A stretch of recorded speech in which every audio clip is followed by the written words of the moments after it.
मैं डॉक्टर संतोष कुमार उपाध्याय अभिनव भारत एकेडमी के YouTube channel पर आपके समक्ष एक बार पुनः उपस्थित हूँ। आज मैं राष्ट्र संघ की सामूहिक सुरक्षा व्यवस्था को दृढ़ करने के प्रयत्न के अध्ययन का वीडियो ला करके आपके समक्ष उपस्थित हुआ हूँ।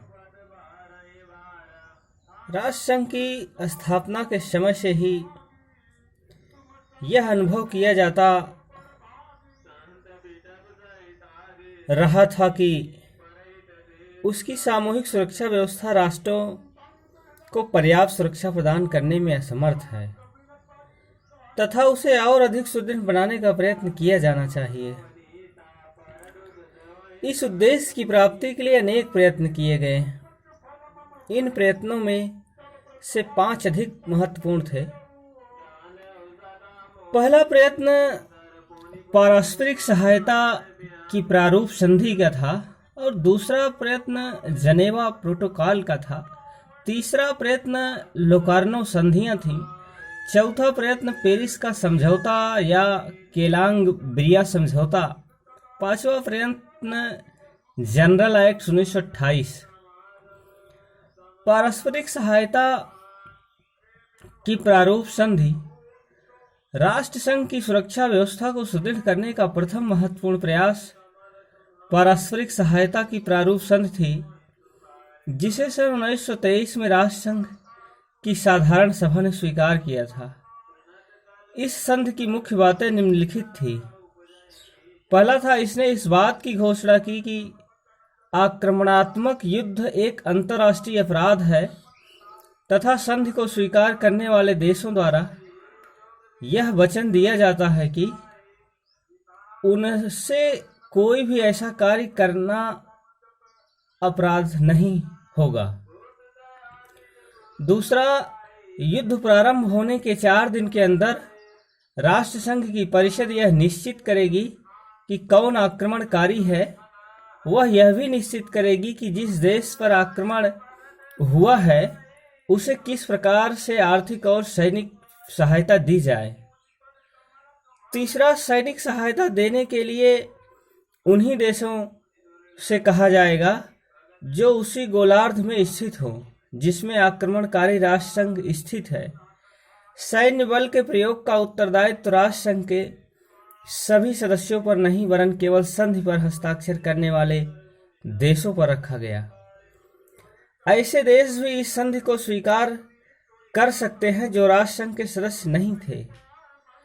चौथा, संधि को स्वीकार करने वाले राष्ट्र 2 वर्ष के भीतर अपने शस्त्रों से में कमी कर देंगे। जो देश ऐसा नहीं करेगा वे आक्रमण के विरुद्ध सामान्य सहायता के अधिकारी नहीं होंगे।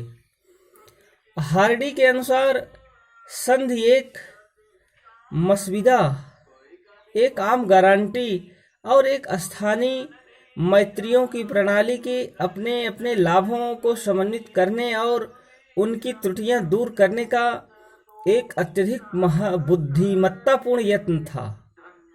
इस संधि में उस महत्वपूर्ण तथ्य को भी स्वीकार किया गया था कि सुरक्षा और निशस्त्रीकरण की समस्याएं परस्पर संबंधित हैं, परंतु यह संधि अधिक सफल न हो सकी। फ्रांस सहित केवल 18 राष्ट्रों ने ही उसे स्वीकार किया। अमेरिका और रूस दोनों उससे अलग रहे। प्रारंभ में ब्रिटिश प्रतिनिधि लॉर्ड रॉबर्ट सेसिल इसके प्रबल समर्थक थे, परंतु सन 1923 में ब्रिटेन में रेमजे मैकडोनाल्ड के प्रधानमंत्रित्व में मजदूर दल की सरकार स्थापित हुई। उसने इसे स्वीकार करने से इनकार कर दिया। उनका मत था कि ब्रिटिश साम्राज्य विश्वव्यापी है, परंतु इस संधि के अनुसार केवल युद्ध क्षेत्र के पास वाले स्थानीय राज्य ही सैनिक सहायता द्वारा आक्रांता का विरोध करेंगे। इससे यह संभावना उत्पन्न हो जाती थी कि ब्रिटिश साम्राज्य के कुछ ऐसे प्रदेश को आक्रांता के विरुद्ध सैनिक सहायता देनी पड़े, जबकि अन्य प्रदेश तटस्थ रहे। ब्रिटेन ऐसी किसी स्थिति को स्वीकार करने के लिए तैयार नहीं था। तो इस वीडियो के साथ आज यहीं तक। अगला वीडियो लेकर के आपके समक्ष हम पुनः उपस्थित होने का प्रयास करेंगे। यह वीडियो राष्ट्र संघ की सामूहिक सुरक्षा व्यवस्था को दृढ़ करने के प्रयत्न का वीडियो था। दोस्तों, इस YouTube चैनल में ड्यू टू पॉइंट बातें की जाती हैं, किसी प्रकार के बरगलाने बहकाने वाली बातें नहीं की जाती। बहुत सारे YouTube चैनल आप देखे होंगे, उसमें तमाम तरीके के जो है मीठी मीठी बातें आपको दी जाती हैं, लेकिन ये YouTube चैनल केवल ड्यू टू पॉइंट ही के लिए ही है। आपको जो है जो भी बातें होंगी आपके काम की बातें होंगी, फजूल बातें जो है इस चैनल पर नहीं की जाती हैं। तो इस वीडियो के साथ आज यहीं तक। धन्यवाद। अगला वीडियो लेकर आपके समक्ष पुनः उपस्थित होने का प्रयास करेंगे। तब तक के लिए धन्यवाद।